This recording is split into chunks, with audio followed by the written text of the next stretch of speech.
This is Stadiums, a smell baseball podcast. We don't measure stadiums by capacity. We don't measure them by luxury. We measure them by air, by memory, and by what refuses to leave long after the crowd does. Wrigley Field was not built for the Chicago Cubs. It was not built to last forever. It was not built to be named after anyone famous.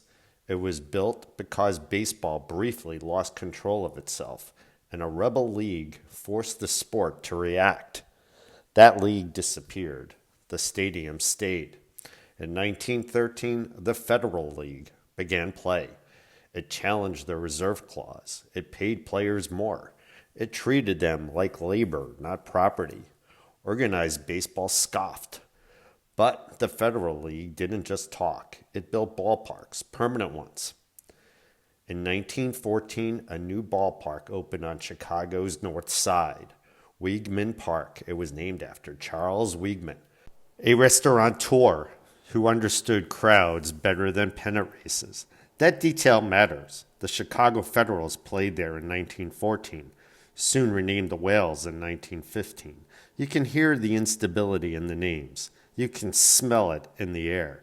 Weigman built the park right and tight, close to the field. No wasted distance. Fans leaning into play. From the first pitch, the place smelled right. Hot dogs, beer, fresh grass, people close enough to matter. The Federal League declared itself a major league. Baseball's rebellion had a home. By 1916, the Federal League collapsed.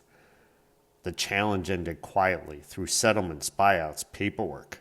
Weigman actually took control of the Cubs at that point, and then soon after that, he lost control of the Cubs. But the ballpark remained, and into that opening stepped someone unexpected. William Wrigley Jr. began investing in the Cubs in 1916, and then eventually took control of it. He was not a baseball romantic. He was a branding realist, a chewing gum magnate. He increased his stake deliberately, majority control by 1919, full ownership by 1921, buying out the remaining partners after Weigman's exit. During this period, the stadium was known simply as Cubs Park from 1920 to 1926. No rush, no vanity, rename, just consolidation. That pause matters. Only after Wrigley had full control, only after the Cubs Park years did the name change. In 1926, ahead of the 1927 season, the park became Wrigley Field.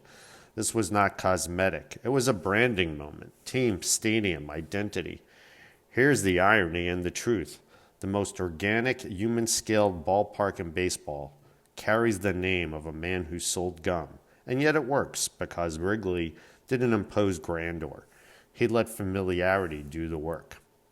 In 1937, ivy was planted on the outfield walls. It was meant to soften the concrete. Instead, it turned the park into something alive. Every year, the ivy dies, and the ivy returns. Balls disappear.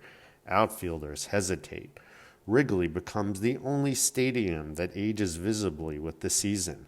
The smell, green, damp, patient, is the smell of continuity. For most of its life, Wrigley had no lights, not because it couldn't afford them, because P.K. Wrigley didn't want them.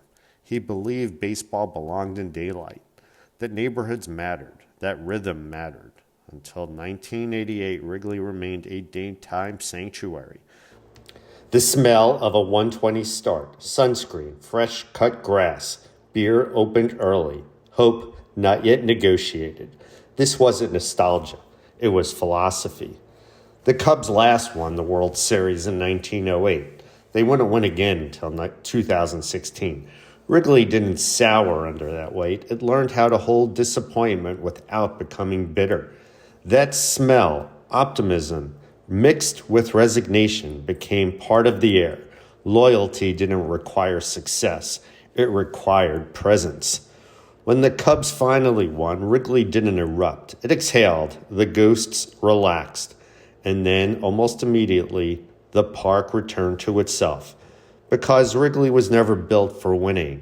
It was built for staying. Wrigley Field exists because a rebel league tried to change baseball and failed. It carries the name of a gum magnate and somehow became the most human place in the sport. If baseball ever forgets what it smells like, if it ever forgets how long an afternoon can feel, Wrigley Field will still be there, ivy climbing, numbers hanging by hand, waiting. This has been Stadiums, a Smell Baseball podcast.